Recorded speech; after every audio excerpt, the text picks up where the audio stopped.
Bien-aimés, je vous salue dans le nom précieux de notre Seigneur Jésus-Christ. Je suis votre serviteur, le prophète d'Oliveira Isidore.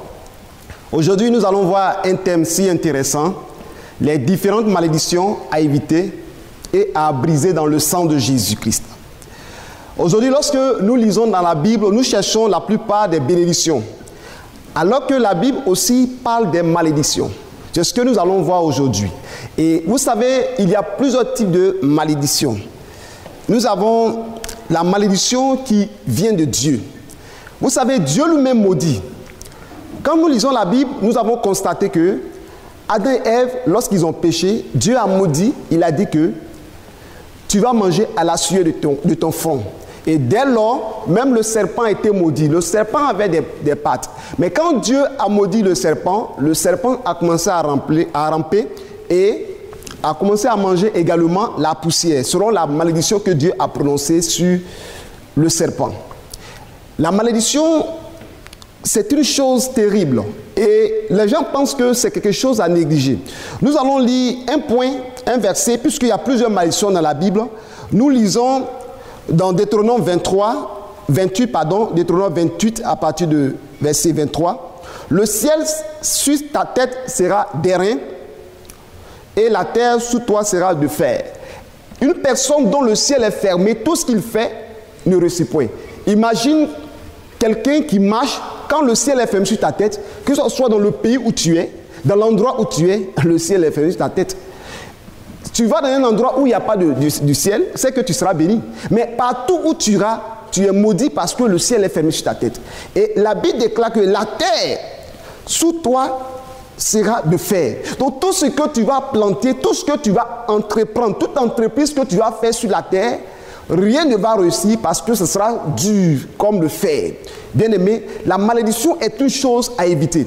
Et lorsque nous lisons la Bible déclare qu'il y a des personnes qui sont maudites au point que lorsqu'ils plantent leur vie, ils ne mangent pas les fruits. Lorsqu'ils font une activité, ils ne bénéficient point. Ça, c'est les signes de la malédiction.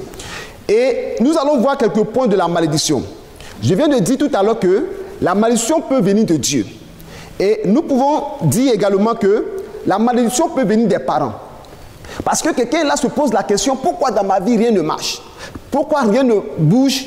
Quelque part, est-ce que tu n'as pas reçu une malédiction dans ta vie? Et cette malédiction dans ta vie n'a pas été brisée. Et si elle n'a pas été brisée dans ta vie, tu recevras beaucoup d'échecs dans tout ce que tu vas entreprendre.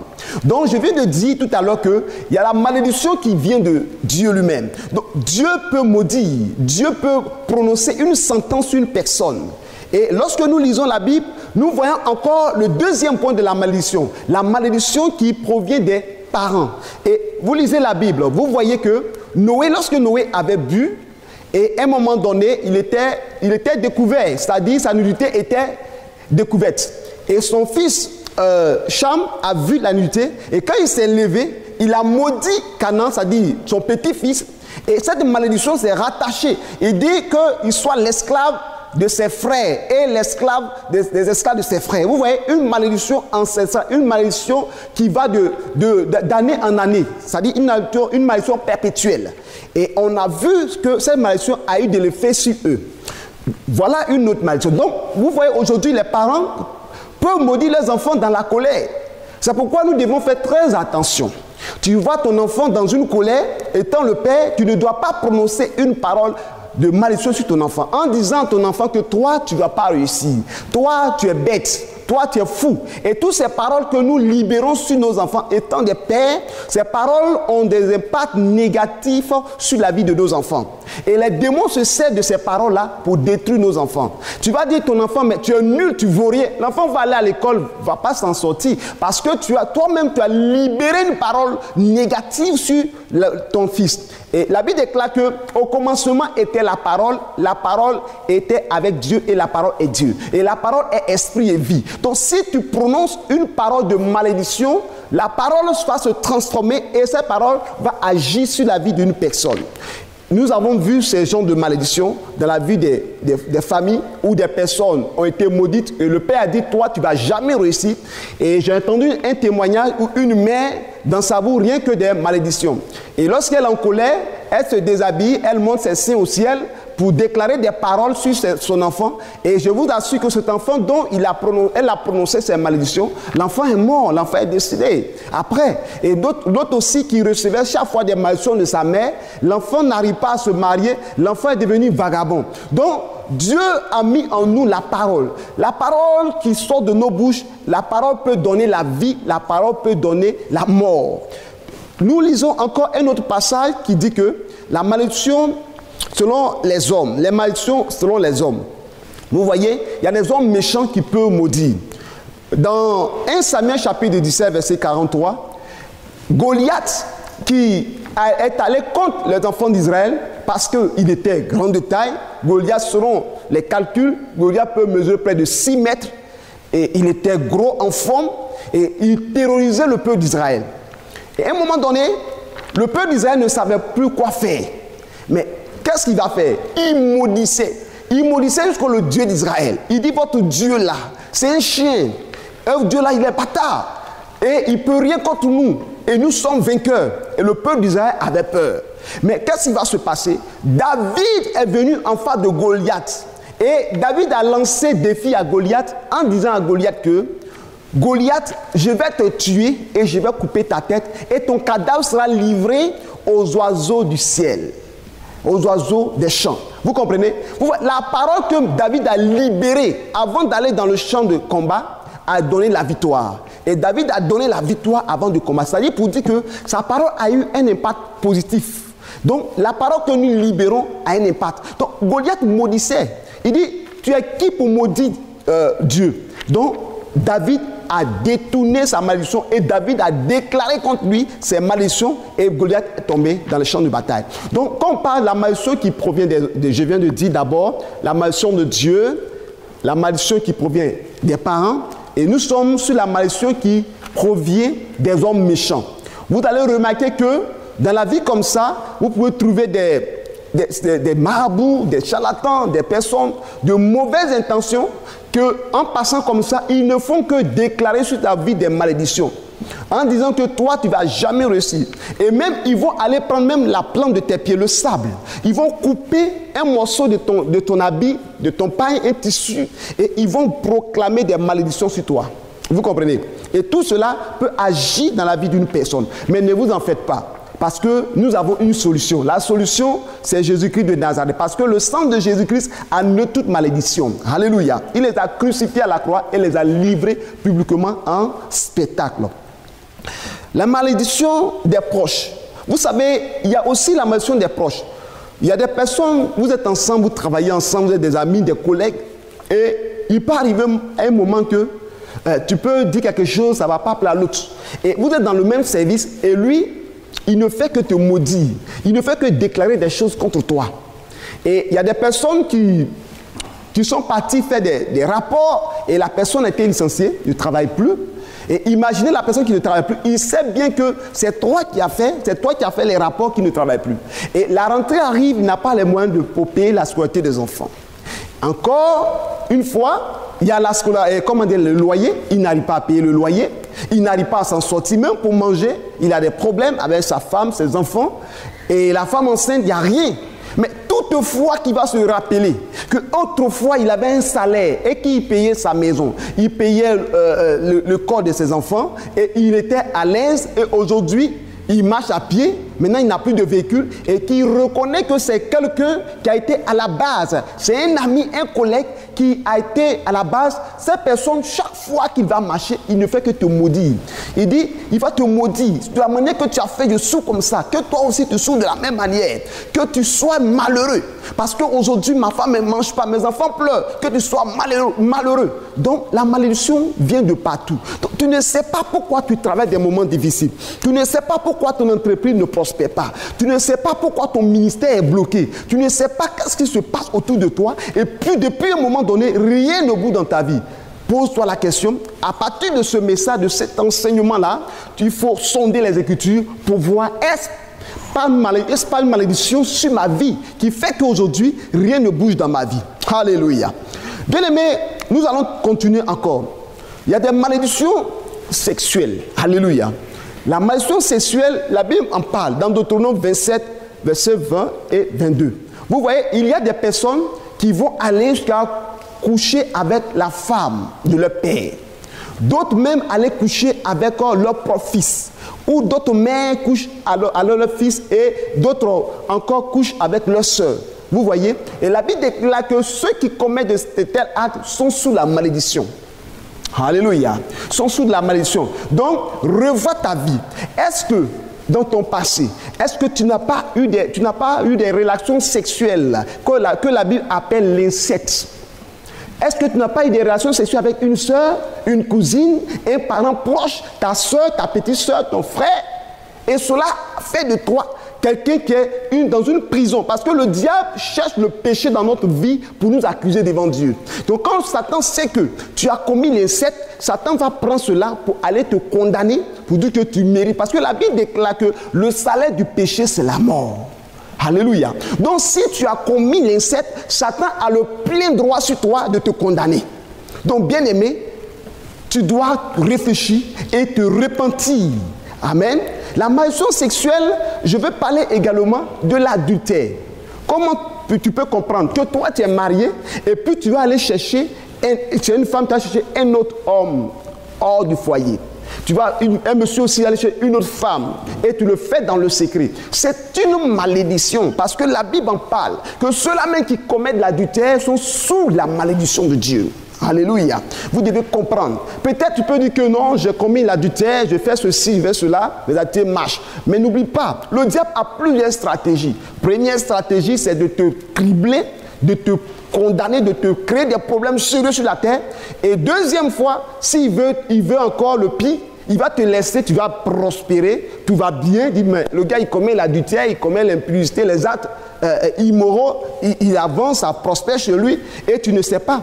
Le diable va maintenant, cette fois-ci, te laisser prospérer. Mais ce qui t'attend, lorsque tu dois mourir, ton âme va se retrouver en enfer. C'est pourquoi ces malédictions-là, il faut les éviter dans ta vie. La Bible parle également de certaines malédictions encore que je voulais parler. La malédiction religieuse. Vous comprenez? La malédiction religieuse. Quand vous lisez dans Exode chapitre 20, je fais la lecture. Exode 20, à partir du verset 2. Je suis l'Éternel ton Dieu qui t'a fait sortir du pays d'Égypte, de la maison de servitude. Tu n'auras pas d'autre Dieu devant ma face. Tu ne te feras point d'image taillée, ni de représentation quelconque des choses qui sont en haut dans les cieux, qui sont en bas sur la terre, etc. Alléluia. Vous voyez, il y a personnes qui vont aller jusqu'à se prosterner devant des statues, aller au bord de l'eau, aller adorer les esprits. Et ils se disent que ces esprits-là sont leurs dieux. Et la Bible déclare que ces personnes-là sont sous la malédiction parce qu'ils attirent la colère de Dieu dans leur vie. Ça, c'est la malédiction religieuse. Cette malédiction religieuse peut aller jusqu'à, comme la Bible déclare, que quiconque annonce un autre évangile qui est différent de ce que nous avons annoncé, soit anathème. Il s'agit de l'apôtre Paul. Il dit, si quelqu'un vient annoncer un autre évangile qui n'a rien à voir avec l'évangile de Jésus-Christ, que la personne soit maudite.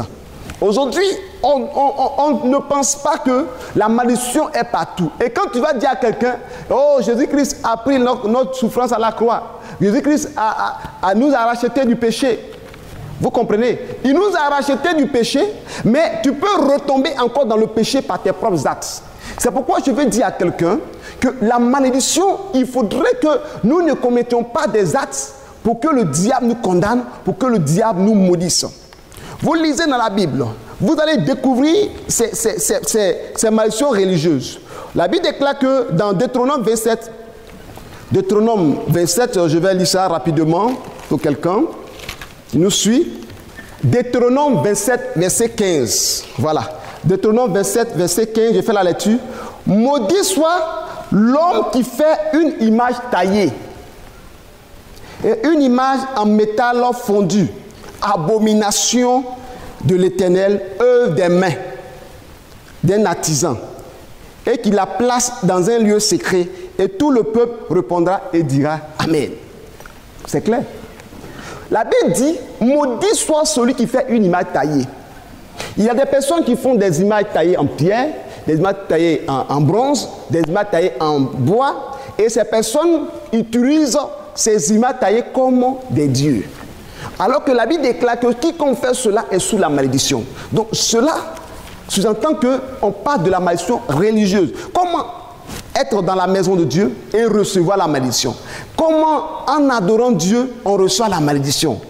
C'est parce que de la manière dont nous adorons Dieu, nous n'adorons pas Dieu selon Dieu sa volonté. Alléluia. Donc quiconque fait cela est en abomination avec Dieu. Aujourd'hui, d'autres annoncent autre évangile qui n'a rien à voir avec l'évangile de Christ.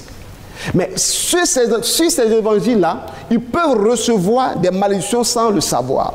Quand nous lisons dans Actes chapitre 17, versets 22 à 34, la Bible déclare que ceux qui sont ces choses-là, en faisant des métals fondus, pour placer dans les lieux secrets pour adorer, c'est une industrie des hommes. Une grande entreprise qui enrichit des millionnaires, des milliardaires. Et vous pensez que ces personnes vont arrêter? C'est pourquoi Paul à Éphèse, il a découvert que Athènes plutôt, il a découvert que les habitants avaient un Dieu qui avait le nom inconnu, un Dieu inconnu. Le Dieu même qu'eux ils adorent, eux ils ne connaissent pas son nom. Et Paul va leur montrer que ce Dieu que vous adorez, je vais vous dire, cherchez le véritable Dieu, c'est-à-dire Jésus-Christ de Nazareth.